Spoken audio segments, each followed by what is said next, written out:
we've had Wes Streeting say he's been talking at the launch of the British Muslim Network, and he is saying that Labour has let down Muslim communities. I was quite shocked as someone who feels personally like the Labour Party has been definitely pandering a lot more to the Muslim community than the Jewish community. That's absolutely for sure. We're hearing about all these Islamophobia laws potentially being brought into place, which I find quite scary. Let's have a look at this. So he says the Labour Party hasn't always got it right when trying to engage with Muslim communities in recent years, and he's pledging to end more than a decade of failures by successive governments. Former Tory Minister Baroness Wazi suggested a policy of disengagement pursued by ministers since the late 2000s may finally be coming to an end after the launch of the British Muslim Network this week. Brendan Cox, charity chief who has helped to bring the body together, said the attendance of Streeting, yada yada, marked a really significant turning point. So now this story comes after we had, I haven't got the clip on me, but we had a report done that a guy was talking about on GB News showing that 80 out of 89 of the parliamentary seats in this country where the Muslim population is at least double that of the national average. 80 out of 89 of those seats are held by Labour, and when you find in a certain constituency that the Muslim population takes up more than roughly 10% of the population, they start to be able to have a really, really significant impact on electoral outcomes. And we've had the Labour Party refuse to have have an inquiry into the grooming gangs. I saw this shared by Zach Goldsmith, this old article where Wes Streeting, when we were trying and really, really pushing, GB News was certainly really pushing for a inquiry into the grooming gangs. We then had the left freaking out about people talking about it, worrying about the impact on the Muslim community. We had Wes Streeting say grooming gang rhetoric risks inciting mass violence.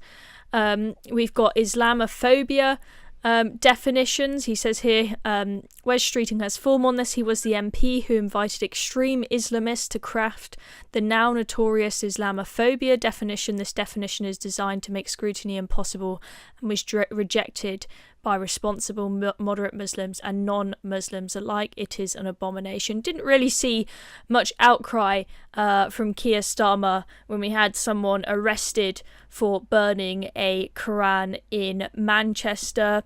And I personally do think that when it comes to the grooming gangs inquiry being rejected, that did have something to do with the Labour Party not wanting to upset the Muslim voters. I mean, Connie, what are your views on this? Do you think that the Labour Party is pandering too much to the Muslim community, or do you think that Wes Streeting's comments were fair?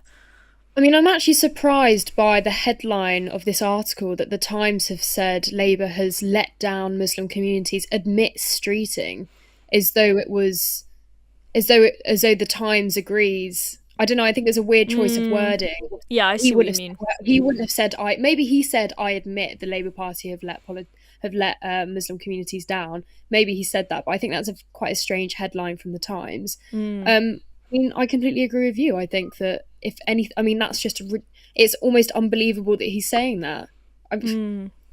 How many things do we want to reel off about the way that the Muslim population has been pandered to, and Islam in particular as an ideology has had the knee bent towards it. It's very concerning. And I actually watched Liz Truss's interview with Andrew Gold the other day, which was actually very interesting. I think she comes across very well, actually, and really insightful. But the way that politicians, either they are aware of the threat that Islam is posing to this country, or they just, and they're not saying anything, or they do just have their head in the sand.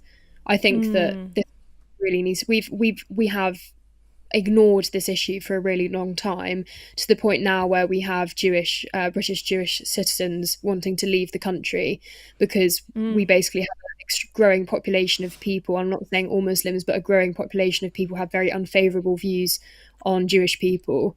So I can't imagine what it feels like to be a Jewish person in this country at the moment. But just in terms of general, just being a woman, or if you're gay or anything like that, I mean, the fact that we now have set a precedent that refugees from Gaza can now come to this country. I mean, the idea that the Labour Party is letting Muslim communities down is just laughable. Yeah, I don't know what to say, to be honest. Like, it's just so ridiculous.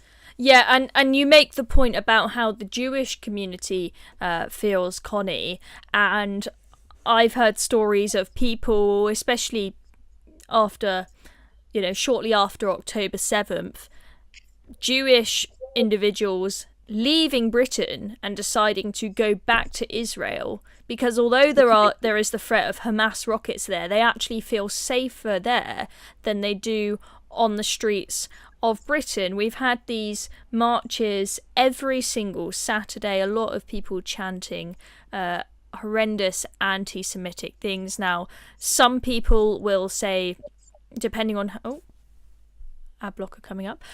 Some people will say, yep, they absolutely have the right to say those horrible anti-Semitic things. Some people will say that the police should get involved there. But regardless, I think we can all agree that there was definitely a big spike in anti-Semitism after October 7th, when we had those marches starting every single Saturday. Sam, one of the people he's been here on the Reason channel before, who is Jewish, he's just the other day been beaten up by some Islamist thugs, as he called them, when he had an Israeli flag on him and he had his flag stolen from him. This is what is happening to Jews on the streets of Britain, and I have no doubt that you've also had things going the other way, where you have had anti-Muslim hatred also flare up after October 7th to a degree. But I think what was really telling to me is that it seemed as though, at least from what I could see, that the Labour Party was far more interested in talking about the rise of Islamophobia than they were talking about the rise of anti-Semitism. So, for example, we had, in the run-up to the general election, when we had various campaign videos going up, there was this video of Keir Starmer and Sadiq Khan, who is mayor of the city where we have these marches every single Saturday, and plenty of anti-Semitism going on the streets of Britain. We had Keir Starmer and Sadiq Khan sat on the sofa having this heart-to-heart about how it's really important we get Labour into power so that they can crack down on Islamophobia, and they talk about how it's especially important that they do more to crack down on Islamophobia on social media. Surprise, surprise, we've ended up with the Fort Police after. And I was thinking, well, why aren't they talking about anti-Semitism as well? I mean, Kane, what do you think? Have I got this wrong? Are the Labour Party right to be talking about Islamophobia all the time, or do you think they're clearly pandering to the Muslim community more than the Jewish community? Well, I think he's being very political at the end of the day, because his constituency, he's very close to losing that to an independent Muslim candidate. He's very, very close, and this is all about making sure that Wes is safe at the next election. He is courting the Muslim vote. He is courting Muslims at the moment because he knows he is in trouble with them. I mean, one, he is a gay man, so that's sort of one strike against him already.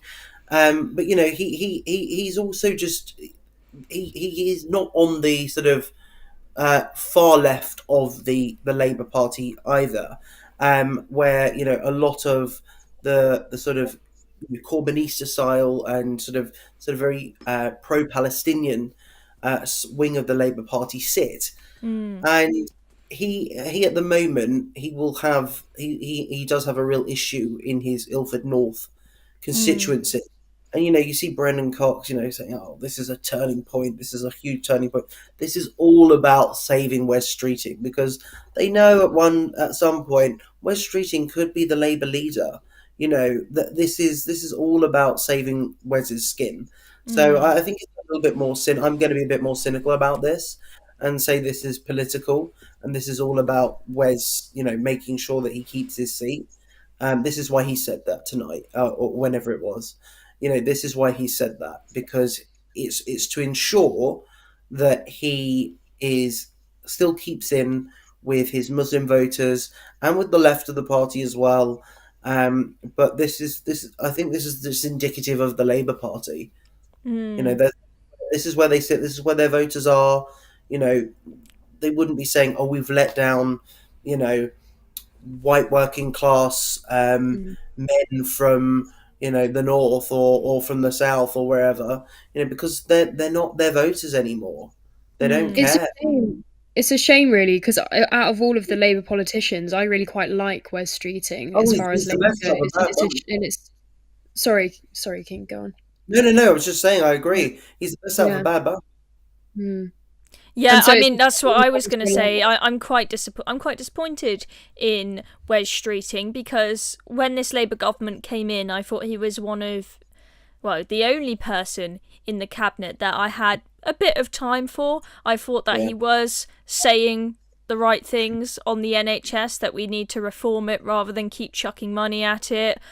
I don't know whether his various reforms, if he does go ahead and pursues them, will be effective, but I like the idea that we should actually try something different, take a risk, try something different with the NHS. So I thought he was saying the right things, and initially I thought he seemed a bit more moderate compared to the others. But we had this, and then we also had him saying silly things about the Reform Party, making out that the Reform Party are going to make everybody pay for the NHS, as he was freaking out about them climbing up in the polls, trying to make up fake news about the Reform Party. That rather annoyed me.